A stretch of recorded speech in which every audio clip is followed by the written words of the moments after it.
tous à la maison. Merci de vous joindre à nous. Aujourd'hui, mon invité et moi allons vous faire des suggestions pour vous aider à vivre la Bible dans votre vie. Père Gérald Lajeunesse, bonjour. Bonjour Paulette, ça va? Oui, merci Gérald. Père Gérald, vous participez aux émissions d'Église diocésaine depuis près de 40 ans, mais je suis certaine que nos téléspectateurs et téléspectatrices aimeraient vous entendre parler un peu de vous-même.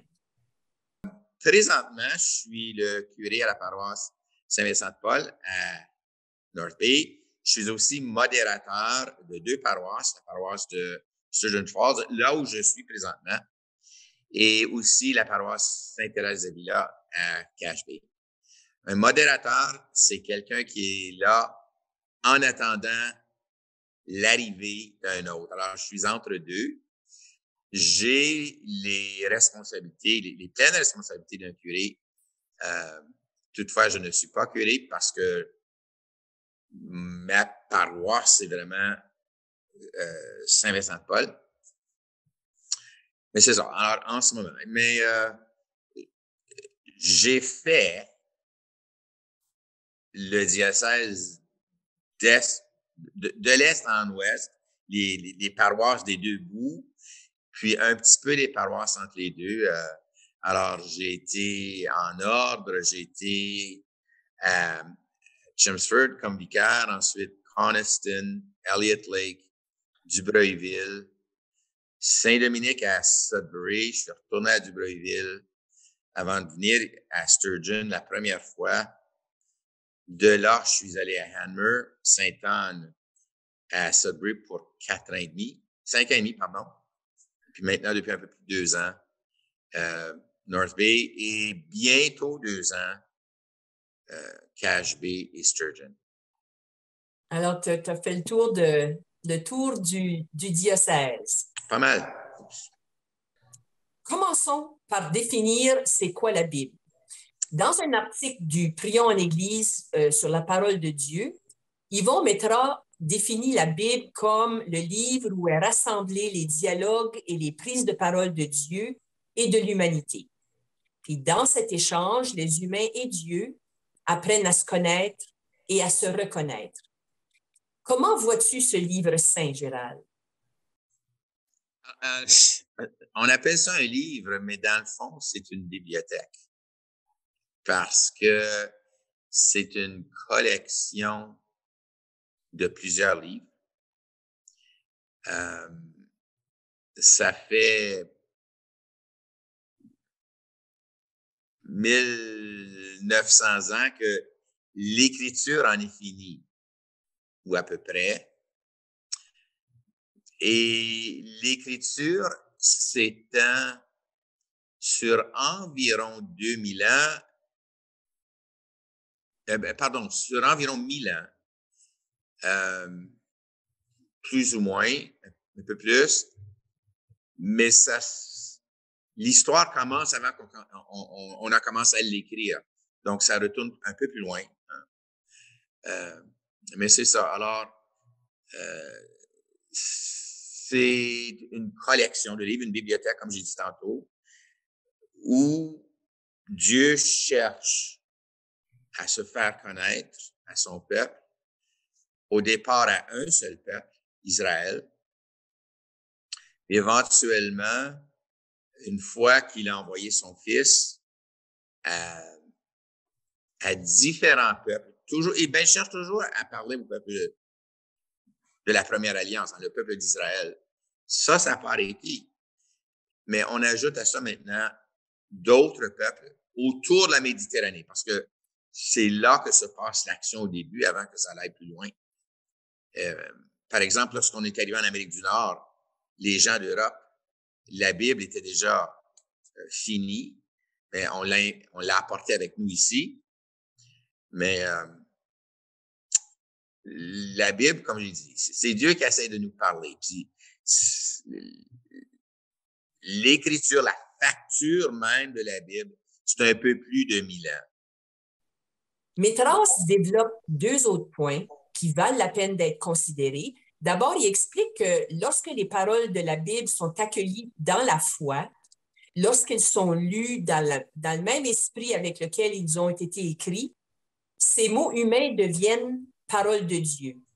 Elle habite de façon particulière l'assemblée réunie au nom de Jésus et révèle sa présence. Il est là, présent dans sa parole, car c'est lui qui parle. Devant la parole de Dieu que tu partages et commentes à chacune de tes messes, ressens-tu qu'elle est parole vivante et actuelle pour nous tous? Je suis très marqué par des paroles que mon premier accompagnateur m'a dites. Ça, c'était lorsque j'étais en discernement pour devenir prêtre. Alors, il m'a dit, Gérald, ce n'est pas ta parole, c'est la parole de Dieu. Je n'ai jamais pu me défaire de cela. C'est ici, là. Ce n'est pas ma parole. Elle est ma parole parce que oui, je veux la vivre et tout, mais c'est une parole reçue. Alors, je ne peux pas lui faire dire Gérald. Faut que je la fasse dire Dieu. Et la faire dire Dieu. Puis quand je dis la faire dire, c'est Dieu qui parle. Dans le Nouveau Testament, c'est Jésus, le Fils. Alors que dans le Premier Testament, le testament que nous avons en commun avec le peuple d'Israël, c'est Dieu qui ne s'est pas encore révélé comme le Dieu Trinité. Mais même là, on peut reconnaître des fois le Père, on peut reconnaître des fois l'Esprit, on peut reconnaître des fois le Fils. Et puis, nous autres qui sommes disciples de Jésus, lorsqu'on lit la Bible, pour nous, l'important, ce sont les évangiles. Et le restant de la Bible viennent prendre racine et viennent aussi éclairer l'évangile, les évangiles. Mais ce n'est pas ma parole, c'est la parole de Dieu. C'est une parole qui m'est confiée, une parole que j'ai à prendre en moi, c'est une parole que j'ai à digérer, je vais dire ruminer, mais pas dans un sens négatif, tu sais, la laisser travailler en moi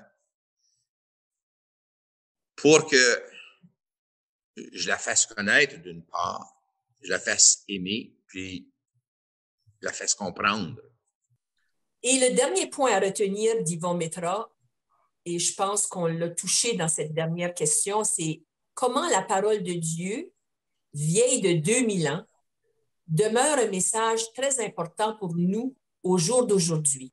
Ce livre qu'est la Bible parle aux personnes de 2022 avec un message important pour notre monde. Alors, ton point de vue, Gérald? Dieu est le même Dieu. Et Dieu n'est pas dans le temps comme nous sommes dans le temps. Dieu est éternel. Tout est présent à Dieu actuellement, dans le moment présent. Donc, pour Dieu, lui, il n'est pas tout en étant en 2022, il n'est pas en 2022. Il est aussi en tout temps. Et c'est là que la parole de Dieu est vivante toujours. Dieu n'a pas changé. Il ne changera pas. Il sera toujours le même Dieu d'amour. Il sera toujours le même Dieu qui est préoccupé par son peuple. Et quand il a commencé à se révéler, à un moment donné, dans notre temps, il a commencé avec un seul peuple. Et déjà, nous voyons, particulièrement dans les prophètes, qu'il veut s'ouvrir à tous les peuples. Et spécifiquement avec Jésus. Et puis après la mort, résurrection et l'ascension de Jésus, on a vu que vraiment, il y a eu un grand effort fait pour aller vers tous les peuples. Mais cette parole, elle est tout aussi vraie aujourd'hui parce que nous sommes dans le temps de Dieu et non pas dans notre temps 2022. En tout cas, c'est difficile à, à le dire avec des mots parce que c'est assez complexe, mais nous autres, notre réalité temporelle n'est pas la réalité temporelle de Dieu.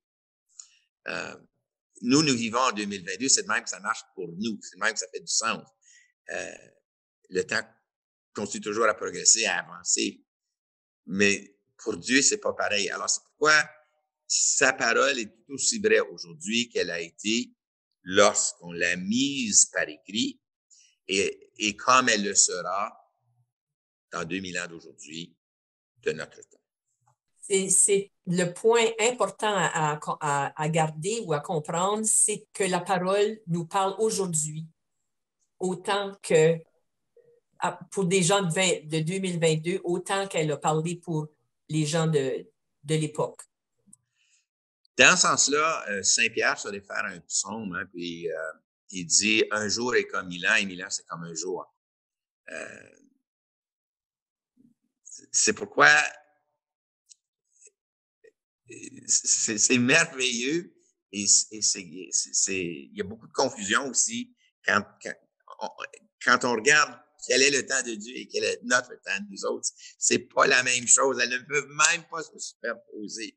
C'est des choses complètement différentes. Mais, comme j'ai dit, puisque le temps de Dieu est toujours, il n'est pas linéaire comme le nôtre, sa parole est tout aussi vraie aujourd'hui qu'il y a 2000 ans et qu'elle le sera dans 2000 ans.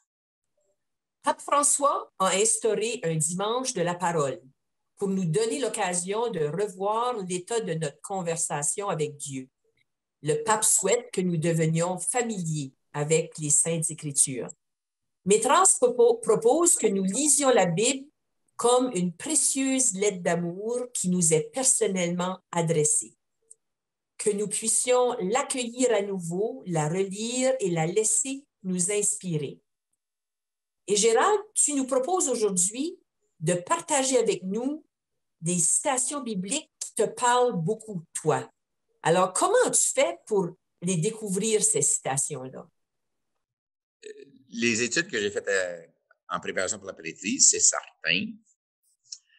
La lecture de la Bible, la lecture des lectures bibliques qu'on nous propose tous les jours.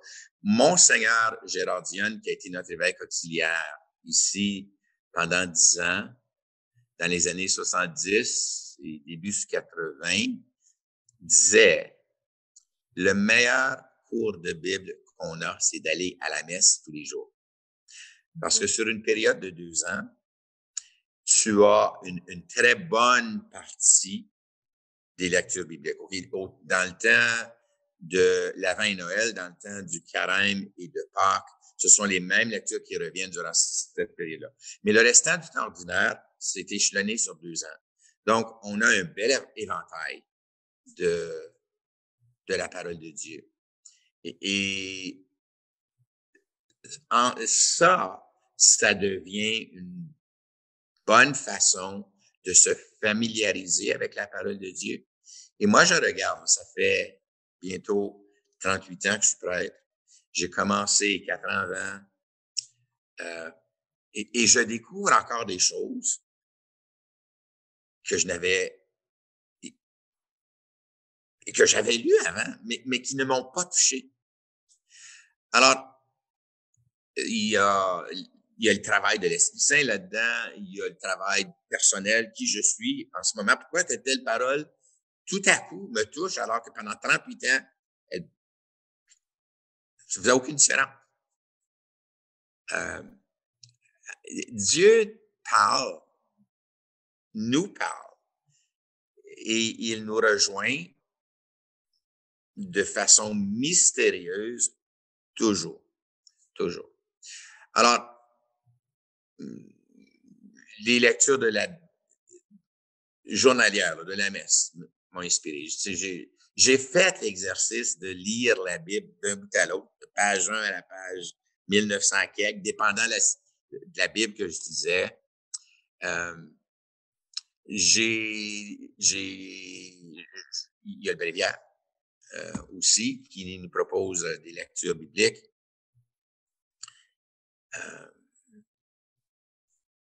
Toutes ces choses-là ont une influence. Puis pour ceux et celles qui sont intéressés à entreprendre la lecture de la Bible, Père Gérald propose 2 personnes sur YouTube que vous pourriez consulter. Frère Paul Adrien, puis le titre de son vidéo est « Mes conseils pour lire la Bible » et Aymar de Langautier. Puis son vidéo à lui s'appelle « Comment lire la Bible ». Découvrez la recette magique. Alors, qu'est-ce que tu as aimé chez ces 2 prêtres, Gérald? Les 2 ont dit la même chose. Et puis, par après, quand on s'était parlé un peu pour préparer cette émission, j'en ai trouvé d'autres qui disent la même chose, eux autres aussi. Okay. Pour un chrétien, commençons par les évangiles, les 4 évangiles. Parce que tout le restant de la Bible, tout le restant pointe vers l'Évangile. Okay. Alors, commençons. Si on veut devenir familier avec la Bible, on commence avec ça. Et ça fait du sens parce que pour nous, Jésus, le Fils de Dieu, est révélé dans les Évangiles. Okay. Alors, c'est de le connaître lui d'abord. Qu'est-ce qu'il a dit? Qu'est-ce qu'il a fait? Qu'est-ce qui lui est arrivé? Ensuite, avoir une bonne Bible qui a des bonnes notes. Et il y a des guides aussi qui sont offerts. Il y a des choses qui sont très, très ardues. Par exemple, lire le livre des Nombres. Si tu veux dormir, c'est un bon somnifère, ou ça peut l'être. Bon, ben, comment est-ce qu'on lit ça? De lire d'un bout à l'autre, là, c'est assez ardu, par exemple. Lire l'Apocalypse, beaucoup de gens restent pris sur les images affreuses. Et c'est un message d'espérance. Mais si tu ne sais pas au départ que c'est un message d'espérance, tu peux les lire puis passer par-dessus, pas les comprendre, pas les voir. Okay. Parce que tu es tellement ébranlé parce que tu viens de lire qui fait peur. Alors, c'est pour ça que commence d'abord avec les évangiles. Et de là, fais des excursions. Alors, Gérald, commençons avec les citations. La citation de la Genèse 1, verset 27, puis je peux la lire. « Dieu créa l'homme à son image, à l'image de Dieu, il le créa. Mâle et femelle, il les créa. » Qu'est-ce qui parle dans cette citation? Bien, moi, je suis un biologiste. Alors, c'est certain que ça me dit beaucoup de ce côté-là, mais ça me dit aussi comment Dieu me voit, moi, et forcément toutes les autres personnes. Mais là, c'est ma relation avec la Bible.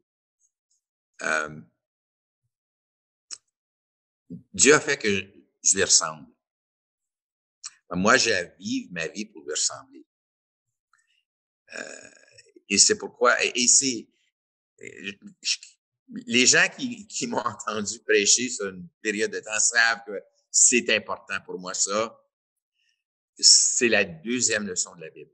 La première, c'est que Dieu est créateur. Dieu crée, Dieu fait les choses.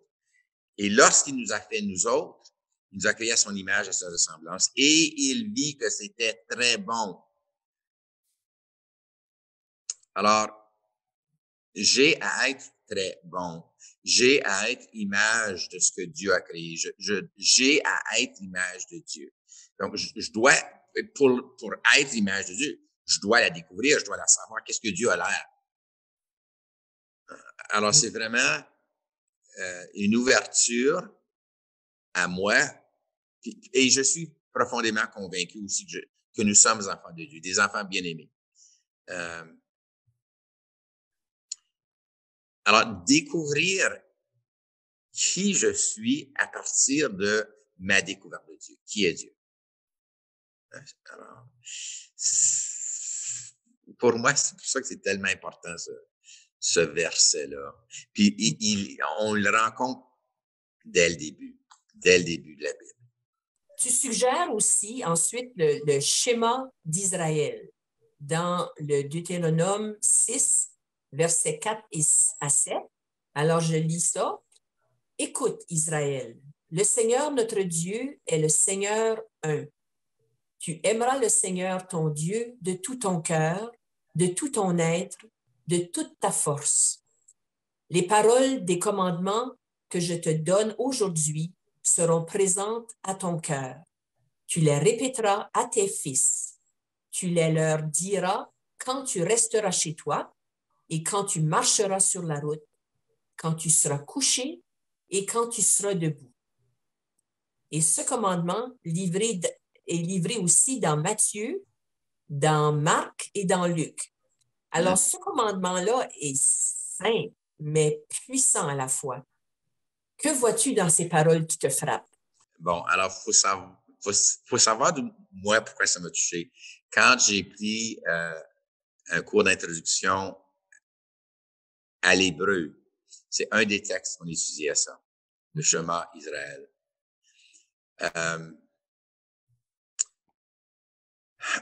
Et ça fait partie de la prière que tout juif croyant récite encore aujourd'hui. Donc, ça fait longtemps qu'on le dit. Hein? Dieu qui dit « Je suis le seul Dieu, je suis le Dieu un ». Il n'y en a pas d'autre. Il n'y en a pas d'autre.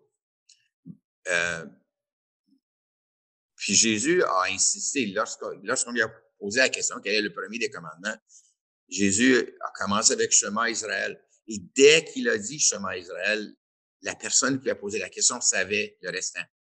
Parce qu'il récitait ça comme prière tous les jours, 2 fois. Alors, il y a un seul Dieu. Et met les efforts nécessaires à l'aimer. Pour l'aimer, il faut le connaître. Hein? Pour l'aimer, il faut lui devenir intime. Pour nous autres, l'intimité avec Dieu, ça passe par Jésus, le Fils, que nous croyons est Dieu d'abord, mais qui nous a révélé qui est Dieu.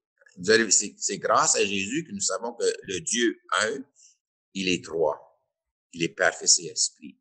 Puis il y a des conséquences pour ça, pour nous, de croire au Dieu unique qui est Père, Fils et Esprit. Il est la source de l'amour. Il est venu vivre cet amour avec nous et il est l'inspiration de l'amour. Hein, Père, Fils, Esprit.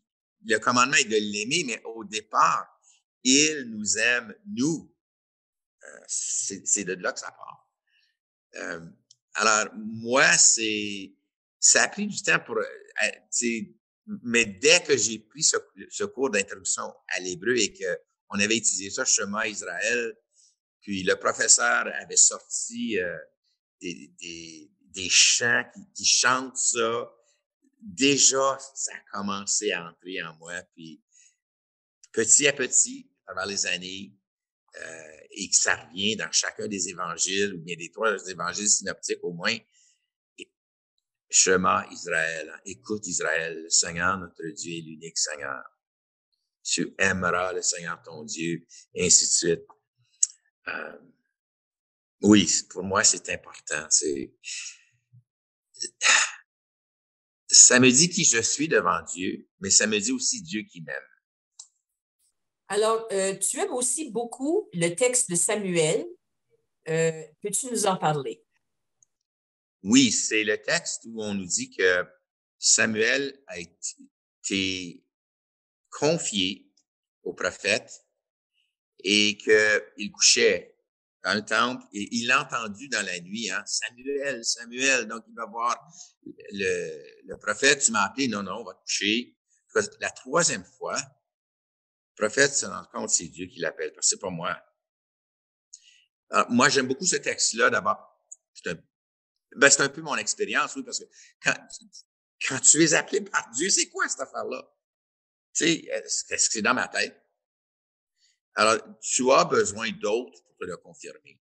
Et moi, il m'est arrivé des choses, oui, ça m'a été confirmé. Ce n'était pas dans ma tête. C'était très rassurant. Et en même temps, c'est plein de responsabilités. Alors, qu'est-ce que tu fais de cet appel-là?